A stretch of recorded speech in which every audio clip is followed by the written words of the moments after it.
Good morning. Welcome back to the channel. As I promised, the scene of crime visit we did yesterday, I'm back with a follow-up to that. Now, I'll just refresh your memory. It's regarding the undetected murder of a lady called Agnes Ogden. She was 88 years old, lived on Errington Road at Mytholmroyd.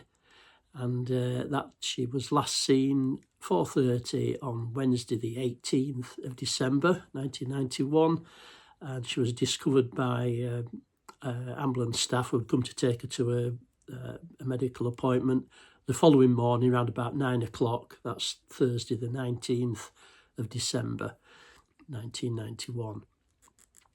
Like I say, inquiries have been made all through the years. The case was reviewed in 2016. I think it was 19th of December 2016, and the police have still drawn a blank. There's been nobody come forward or anything. Now then, when you're investigating crimes, there's three elements to these to crime investigations. The opportunity. Looking at the time of day, it was quite dark. It was middle of winter, so the opportunity was there to go there during hours of darkness.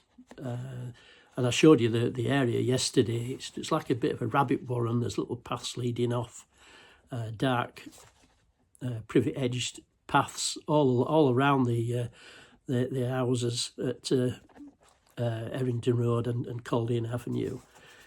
The means, well, yeah, they've obviously had the means to do this. They've taken some tool to smash the glass panel, reach in and unlock the lock from the key which was kept inside the lock.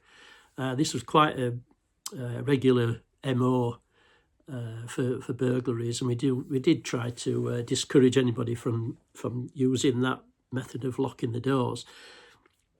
I could see the point. At least they'll be able to put a duplicate key in and all the rest of it. But there were ways around that too. They had instances where they'd used a thin pair of pliers to actually turn the key in the lock from the outside.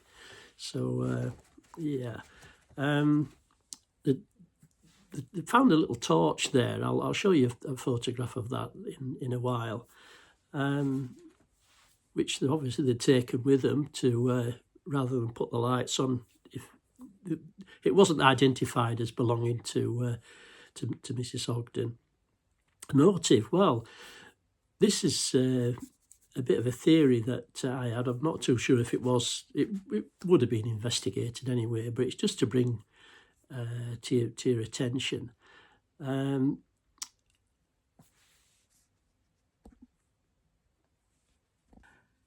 Now I've put a bit of a calendar up. It's a bit of a rough photocopy that I've put up for you there. Now the last time she's seen was on the 18th, and she was discovered on the 19th. Now I showed you on the footage the location of the local post office as it was back in 1991. It's only I'd say a 10-minute, probably a quarter of an hour for somebody who's unsteady on the feet. What made me think was, if she's gone there, because she used to have to go and collect the old age pension physically, had a pension book, and you took out the little stubs and they handed over I think it was £52 a week, which doesn't sound a lot, but back then in 1991, you'd probably get some shopping or some, I don't know, whatever you're going to do with it. It's not a lot of money nowadays when you look at it, but back then. Now, so if she's picked up a pension round about those sort of days, the Tuesday, Wednesday, or the Monday, Tuesday, or the Wednesday, the following week is going to be Christmas week, so the post office won't be open then. The week after that, it's New Year, and I don't think the post office will be open then. So you're looking at, she's got if this runs as I think it is, she could have over 150 pounds there, and it doesn't take a great deal of sussing out when you see an old lad or an old lass hobbling off the way to the post office to pick the pension up. They're going to have this sort of money on them, so that's that could be looked at if it hasn't already. It's worth bearing in mind, I suppose, and that is sort of a motive there to if you're that way inclined to think, well, this is going to be easy pickings if I get in there tonight. Whoever's done it, they've got £150 in the pocket to do whatever they needed to do with drink or drugs or whatever for the Christmas period. So that's one way, I suppose, and that's one way of looking at it. But like I say, that's only my view. I'll just get back to you.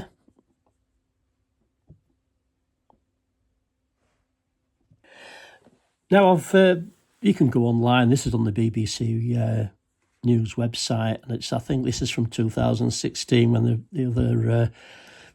the case was being reviewed. That's a photograph of Agnes there. Just a frail old lass, 88-year-old, and it's just. I think she did have some mobility problems. She had to sleep downstairs because she had a curvature of the spine and probably just age-old getting about sort of things that probably found it better to sleep downstairs rather than trying to negotiate the stairs. Now, this is the little torch that was found. The police could not sort of ascertain where that has come from.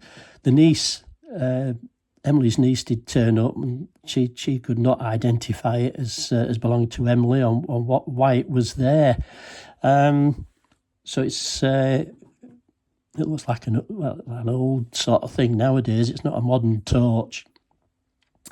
But like I say, back then, 34 years ago, it was probably a bit of state-of-the-art torch, pen light. It's a yellow one with a black head, and it's roughly in old measurements about 4 inches long. They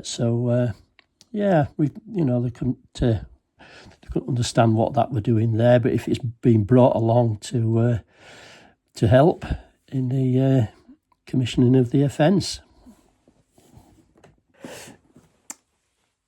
Now then, I've put the details for Crime Stoppers, 0800 555 111, as it says there, it's 100% anonymous. If anybody does have some sort of information on to this or any other crime, like I mentioned in the other appeal that I did, allegiances change,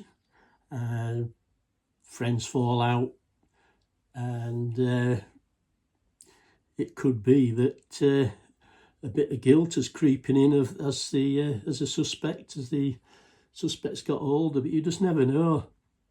It could be somebody who they've sort of whispered it to that they were involved in it, and like I say, people do have fallout. So if anybody does have any information into Agnes's murder or any other thing that they're a bit uneasy with, is to phone Crime Stoppers on that number, or even the police number, non-emergency number 101.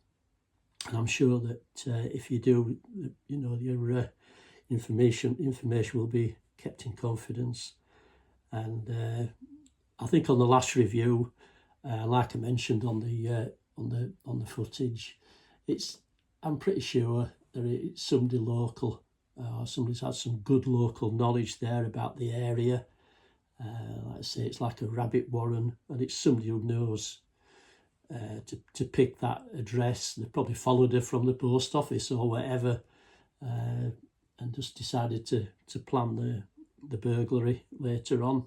But the poor lass were murdered for it. They did not. They could not find anything that had gone missing, so it could be that the cash was the sole intention of doing that crime. Right then, I'll leave it with you, and if you do, don't hesitate to give them a ring on Crime Stoppers or the 101 non-emergency police number, and I'll leave it with you. Thanks very much for watching.